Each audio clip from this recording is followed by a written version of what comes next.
on October the 26th. It is 5:10 a.m., 5:11 a.m. And I want to give you a quick update on the situation on the ground. I'll use the map in order to show you the most recent events regarding Gaza, fighting between Israel and Hamas. And then I'd like to dive into a few issues that really have been troubling us over the last 2.5 weeks. A lot of fake information, a lot of lies, a lot of misinformation coming out of Gaza, and unfortunately a lot of people are believing in it. So what I want to do in this short video is give you examples of how Hamas has been lying, misleading the international media, give you proof of it to understand how dangerous it is, and show you how careful we all should be when getting information from the Gaza Strip. As always, if you like our content, subscribe, share with your friends on this platform and on different platforms, and in general, stay tuned for the content that we produce. So what happened over the last days? We had quite a significant attempt, despite the fact that Israel now is back in full control over the border. We have repaired the fence that was breached by Hamas 2.5 weeks ago on the morning of October the 7th, when they crossed into Israel, massacred Israeli civilians, more than 1,000 of them. Since then, we've closed the border here, but last night, or a little bit more than 24 hours ago, we had quite a special and spectacular attack. This one, unlike previous attacks, wasn't on the ground. Here, terrorists exited from somewhere in this area here, and then used special diving equipment that they've been able to obtain, made their way via the sea, and eventually landed close to this Israeli community here. I'm zooming in on a place called Zikim, another kibbutz. The kibbutz was attacked on the 7th of October. They were able to defend themselves on the day of the attack, and none of the terrorists got in then. The terrorists obviously are trying to do that again, and they ascended via the beach, but were thwarted or stopped by Israeli Navy forces. This goes to show that Hamas terrorists continue to pose a threat for Israeli civilians, that we have to remain on guard and be vigilant. Luckily, the Israeli Navy and ground forces were able to successfully thwart that attack. No Israeli civilians were wounded. Other important events are that for the first time we are going to open up another Israeli community. You can see it here in the southern part of the Gaza Strip. You see this little community here? In Hebrew it's called Cholit. And tomorrow the international media is going to go down there into this small community, which is really on the verge of the southern part of the border between Israel on this side here, Egypt on this side, and the Gaza Strip here. You can see Cholit. They were under a horrible attack on October the 7th. Terrorists were able to get in, massacred civilians. There are hostages from this vicinity and from villages close by. And for the first time, international media are going to get access to this place after the bodies of Israelis have been taken for burial and all of the other clearing processes have been made. That's going to happen tomorrow. So if you're interested, you should follow media outlets and perhaps you'll see it, what they report. Another thing that we did with the media was actually to show some extremely graphic and sensitive content. Now this is videos that was covered from security cameras in cars. This is from a car. You can see a terrorist executing an Israeli civilian. You can see the cartridges flying. He's just pumping bullets into another Israeli, and here he is abducting. This was from footage from security camera. This is at an entrance to a kibbutz. You see the terrorist killing Israeli civilians in their vehicle. The vehicle loses control, and this is how the terrorists get into one of those Israeli kibbutzim, one of those communities. We showed international media this footage and some really gruesome stuff, not because we enjoy it and not because we are proud of it. We are very sad to have to show this to the world, these types of atrocities, Israeli civilians getting butchered. Do you know why we showed it? Because we want people around the world to understand what kind of evil it is we're fighting. Only when you see the pictures of the barbarism here, terrorists going back and forth, dragging out corpses, and there's even worse things of mutilations and burning bodies and rape and beheadings and things that it's difficult to imagine even, and it hurts to speak about it. Only when you see that and when we're able to show that to the international media, can they perhaps show the world and educate people around the world who may not know what it is we're facing. Why is this important? Why is this important? Because this is the evil that we face. This is what we need to prevent in the future. This is what we need to stop from happening, and I'm going to spare you the rest of it. If you want to see the video, you can see it on our YouTube page, and the link will probably be in the descriptions. It's very graphic, not recommended for sensitive people or younger people, but anybody who wants to understand the evil that we face and wants to understand why we are responding as strongly and as committedly as we are, that's the reason why. Because all of these communities around the Gaza Strip, all of these quiet, beautiful and peaceful communities, they cannot live knowing that this threat exists in Gaza. That's why we have to make sure to eradicate, to completely dismantle Hamas and all of the other terrorists inside the Gaza Strip, because if they are allowed to exist here, our people will never feel safe. And that's something that is our job to prevent, and that is what we're doing now.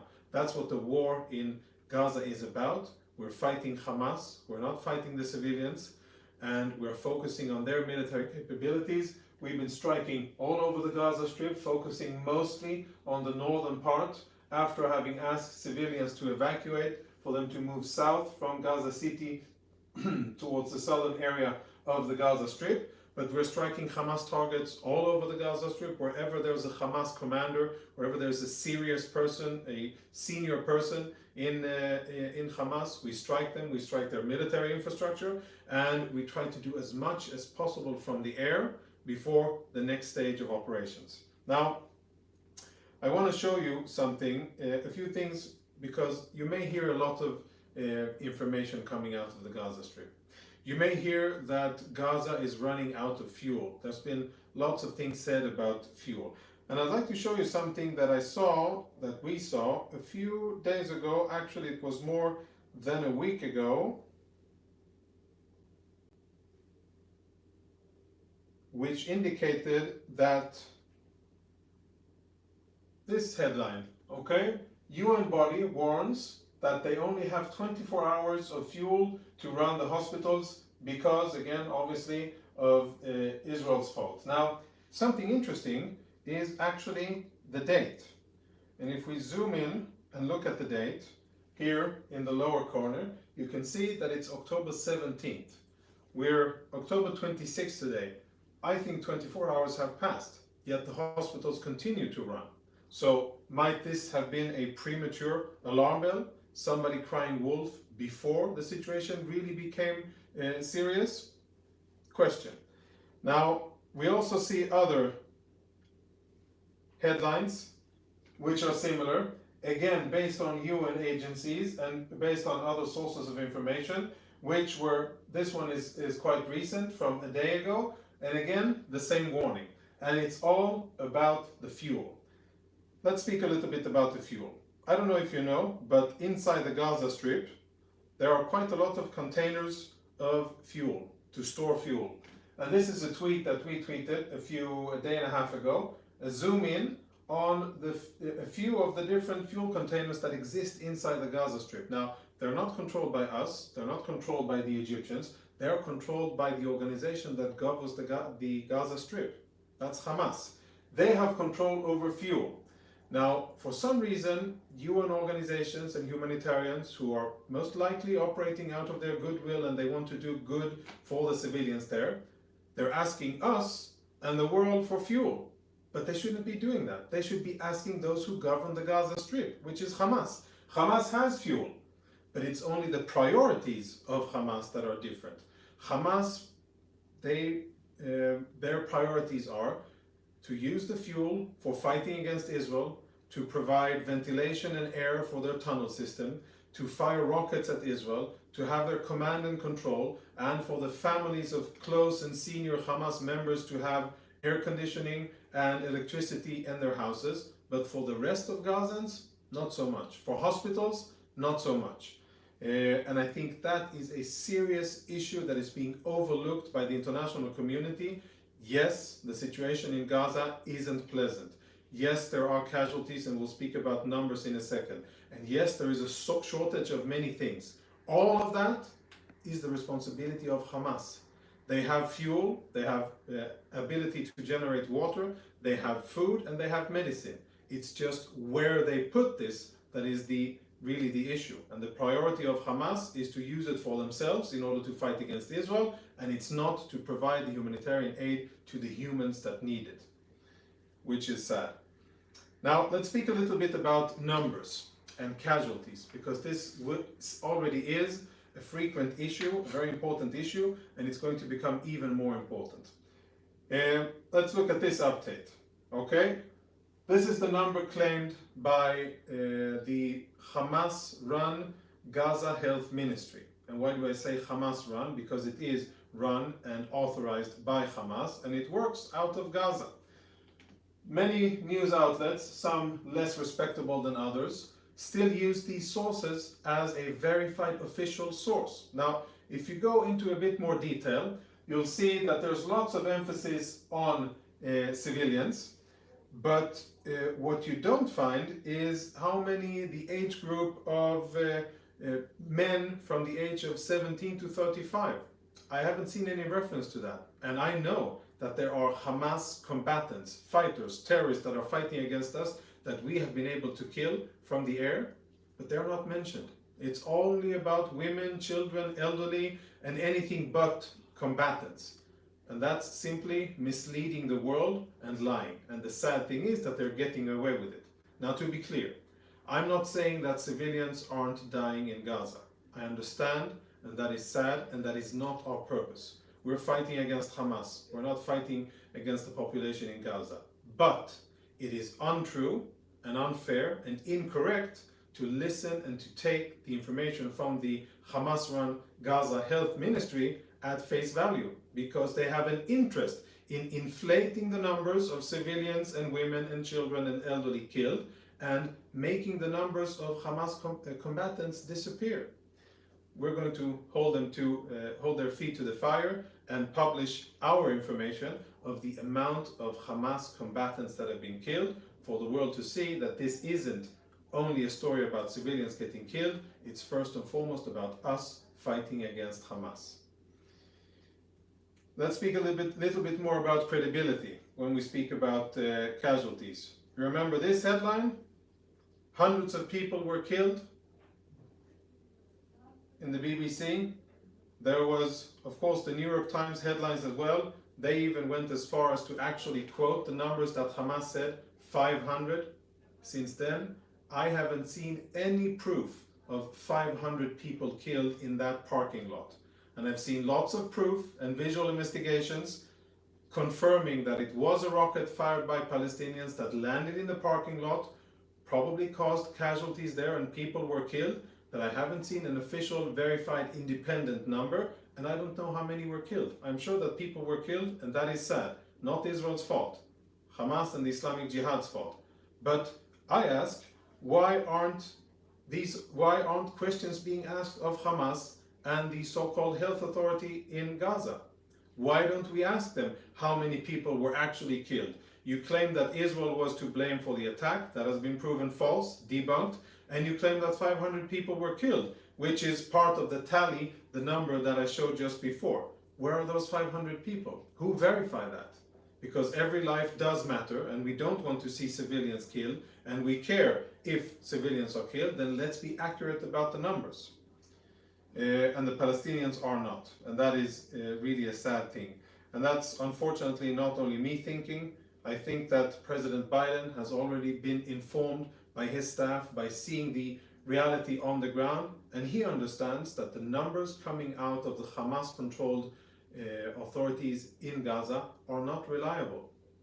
And I think that's sad, and it does a disservice to the Palestinians in Gaza that have been suffering of almost 20 years of Hamas oppression. And that's a very sad story. I'll go back to the map to wrap up this briefing, and let's speak about the current situation and where things may go from here. So I spoke about the attacks. Rockets are still being fired at Israel, at major cities in southern Israel, both Ashdod and towards Rishon LeZion and many other communities here in the south. Hundreds of thousands, if not millions, of Israelis had to go to shelters, run to shelters because of the rockets. But thankfully, the Iron Dome intercepted the rockets, and everybody are more or less safe. The situation in the south continues to be tense, and we are deployed all along the Gaza Strip with ground forces ready and prepared to take our operation to the next stage. When that will come, you'll see.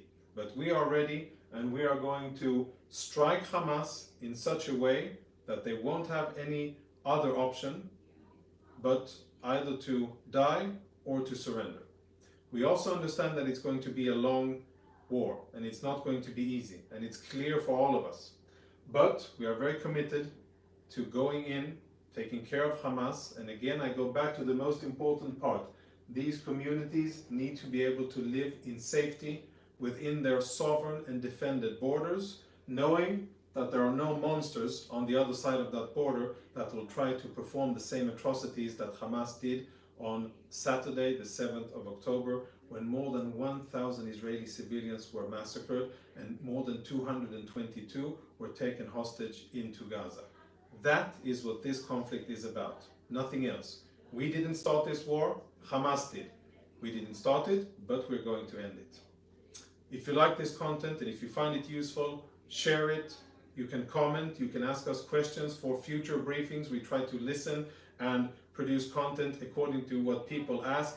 This was a specific briefing that we did according to what we see that our viewers and followers have been complaining about, the fake information coming out of Hamas-controlled Gaza. If you have suggestions, write it, share, and we will do our best to listen. Until next time, Shalom.